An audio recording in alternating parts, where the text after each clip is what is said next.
Yesterday's calves video, that was not just the lift of the day was calves. Whenever I have a rest day, because yeah, holy crap. So arm day was actually supposed to be yesterday, but I got back from school pretty late, and honestly, I just felt sick. So had to make an objective and what I think to be the correct decision, and say, you know what, I better just get some sleep. And sleep I did. Oh my god. I went to bed at about midnight, and I didn't wake up until 2, and I woke up thirsty and hungry, which that is a good sign, because my appetite has kind of been wrecked the past couple days, just from some kind of, not like legit sickness, not hospital level of course, but just kind of something messing with me. And whenever that happens, usually like my energy to train doesn't crash too much, but my appetite will kind of just sink to nothing. And it gets hard for me to get my food down. So, main idea, sickness is not conducive with gains. Not even a freaking little bit. But, feel good now. And oh yeah, so what I was trying to say was, so anytime that there's a rest day, right, the day following, since there's no lift, I'll just record the cardio. And now I'm going to start doing my calves after cardio, if that makes sense. But that was earlier today, so it's now 6:55. The gym closes at 8, and that is pretty much just about as much time as I need for arms, tries and buys. So I'm a little bit conflicted in a way, because I like doing triceps supersetted with buys, like a set of push downs, and then jump straight into a set of curls, and then rest. A set of machine dips, and then a set of preacher curls, and then rest. That sort of style. I do like it, but I don't know. I think it's just a little bit, I almost want to say it's too much. To an extent, I almost feel like I'm getting too pumped. Because at the end of the lift, obviously my tries and my buys are both as pumped as they're going to get. But, I don't know. I think it's not a good distribution of attention, I almost feel like when I do a supersetted lift like that, now I used to do them all the time. I used to do a set of leg extensions straight into a set of hamstring curls. I used to do a set of pull downs straight into a set of chest. For a while I was doing that style of superset. But I think it's like trying to multitask. So rather than sure, you can finish 2 things at once, but I don't really think you're doing either one of them as well as you could if you were to just do one in its completion and then move on to the next one. So unless I'm really in a rush, in which maybe I'd be a bit more inclined to be like, okay, I gotta get these sets done, push down straight into curls, because it does have a time-saving measure for sure. But, if time is no issue, then I want to finish tries all the way, cook them completely, and then, once they're bleeding on the ground, I can say, all right, who's next? And ideally, my biceps are going to be kind of quivering, you get what I'm saying? Because they've seen what's happened to tries, and they're on the chopping block. So, that's kind of my stance there. I don't know. Just think about it. Just how do you really think you'll be able to do a set as intensely on curls if you just did a set of really hard push downs or really hard machine dips? Obviously, you're not working the muscle that you're about to. My biceps don't come into play at all during tricep push downs, but still, it's just a personal preference thing. And I say this now, but I also said with just as much confidence back when I did do these sort of superset style workouts, that it's saving time, I'm more efficient. So take it with a grain of salt. Get in the gym, do your sets, leave with a pump. That's all you got to do. So I'm thinking, what am I thinking? I know what I'm thinking. I know exactly what I'm thinking. I'm not going to spoil it for you, so let's just get in there and get started. See what's first up in terms of tricep movements. Now that was nice. That was a good arm day, if I have ever had one. And as you're well aware, I have had many. And I will have many more. And truly, a truly endless amount more. But plan now is to go home and eat. I'm not only hungry, I'm also thirsty. I didn't really fill up my jug before I came in today. I was just kind of sipping on the scraps of when I was drinking it earlier for cardio. So I'm gonna get back on that, fill it up with some, oh crap. No, I got a ton. Got a ton of the Hostile Cluster Dextrin Mixed Berry. Good powdered carb. So, but pretty much just sugar in a bottle in a way. But not actually. That one's kind of like a complex carb. Won't really spike your blood sugar as much. Not that I'm not concerned with that kind of stuff. Or, well, whatever. You know what I'm saying. So, gonna go hydrate, rinse off. I'm not a Rican, but you should have the ability to tell if you start to have a little bit of a smell. Yeah, I gotta put some soap on my body, Dr. Squatch style. But fuck, man, that's all I gotta say. Fucking talking about going home and showering and eating my food. Fucking nothing else is going on. But it's, in terms of bulking, that is kind of the life. Really, I just want to go home, put a big bowl of food in front of me, and just kind of watch some kind of show and chill, kind of mindlessly get it all down. Speaking of shows, I need something else to watch. I finished The Sopranos, so Jujutsu Kaisen, they're only doing one episode a week.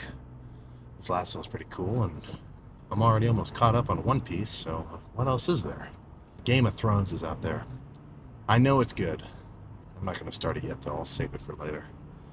But, well, I was about to say that won't affect the pump, but honestly, the media that you watch, I think it kind of can affect the pump in a non-negligible way, right? I've had some pretty hardcore lifts thinking about how, well, not like thinking about it the whole time, but like listening to an edit of Reiner and Bertolt fucking betraying Aaron and the scouts, or whatever else. I was thinking of this badass quote. It was like, I can't remember, but the shit that you watch, I feel like it kind of reflects in your own life. So if you take a dude and he just watched maybe 2 hours of The Good Doctor and 1 hour of Young Sheldon, I just don't really think that he's going to be that amped up to get a good lift.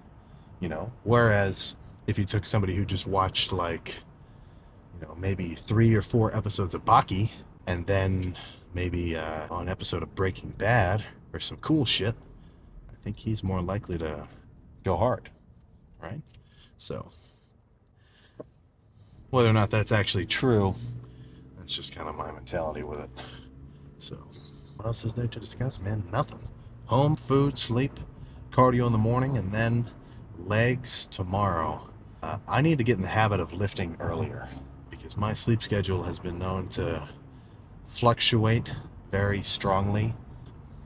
I need to wake up here's my plan for the next while, and actually probably in continuation once school starts up again, just because I do have 8:30 classes next semester. I gotta be waking up at 7 just on the dot, no alarm, and going to bed at no later than 11. That is the way to do it. It's just nicer. You kind of get a little bit more control over your day if you have a solid sleep schedule.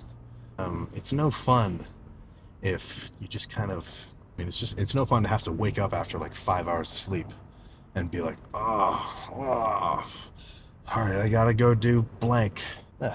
Is it worth it? Is that 3 hours of extra time on your phone worth the kind of shittiness of the next day of not getting enough sleep? Depending on how dopamine dependent you are, the answer to that is not actually that obvious. I've got a hard time putting my phone down, but I kind of need to reiterate to myself that in a bulking context, in a muscle growth context, even just a life context, you need your 8 hours. You need your freaking 8 hours, and that is for sure. So,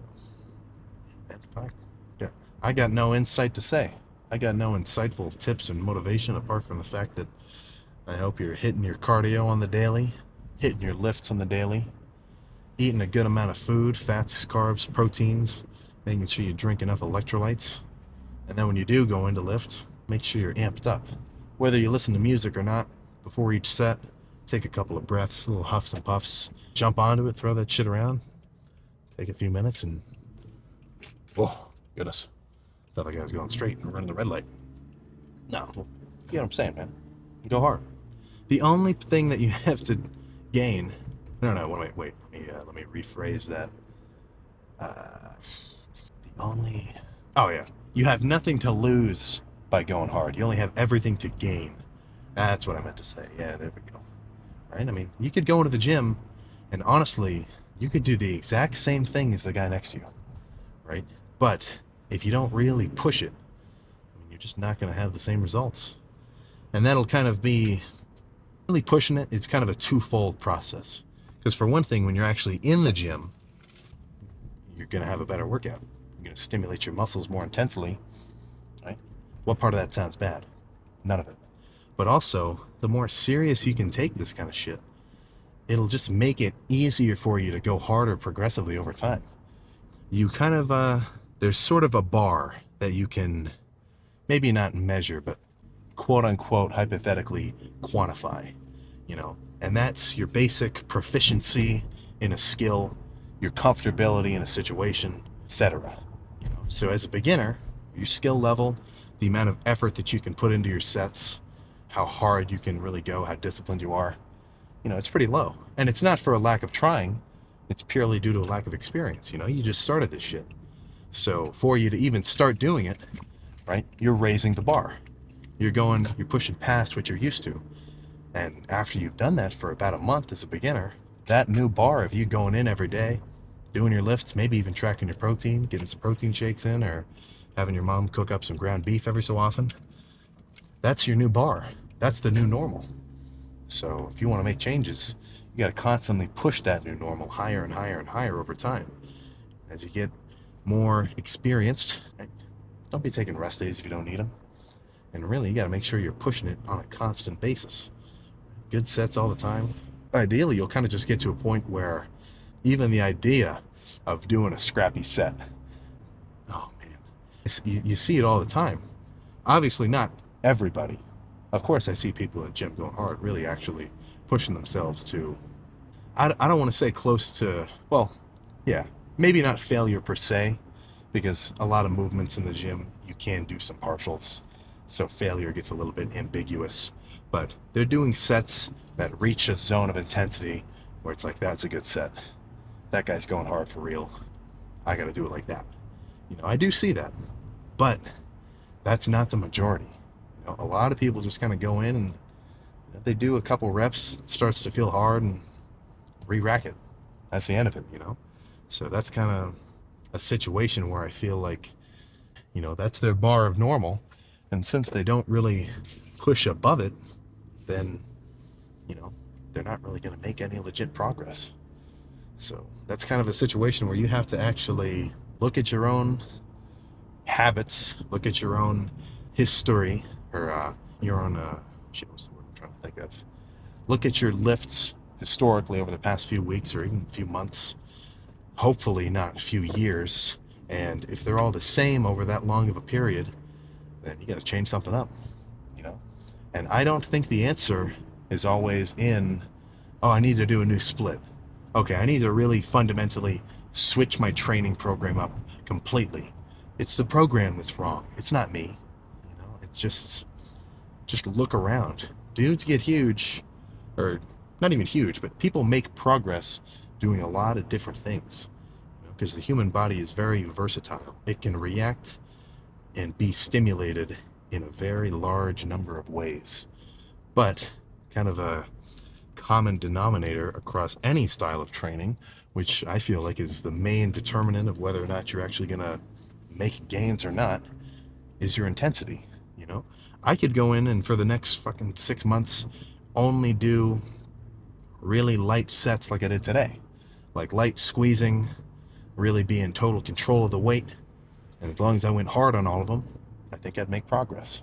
Or I could go in and for the next 6 months only really try to push the weight as much as I can on every set, maybe not focus so much on the squeezing aspect, but just have a lot of tension on them, and I'd probably still make progress. Now, I'm not saying either one of those is the best situation.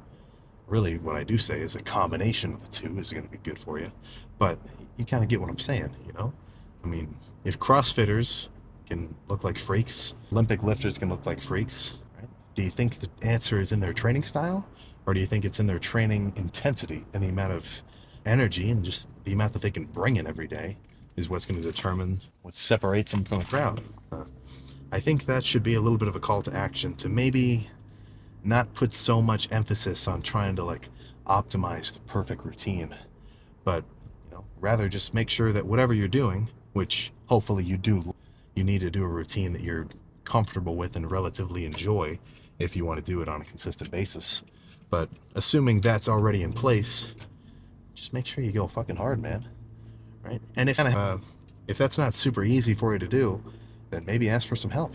Right? If you got some gym bros in there next to you, maybe if you're kind of prone to putting the weight down a little bit early, ask them for a spot. Tell them like, okay, make sure you help me get 5 reps after failure. Because if maybe I'm not that good at getting a hard set alone, ask somebody for help.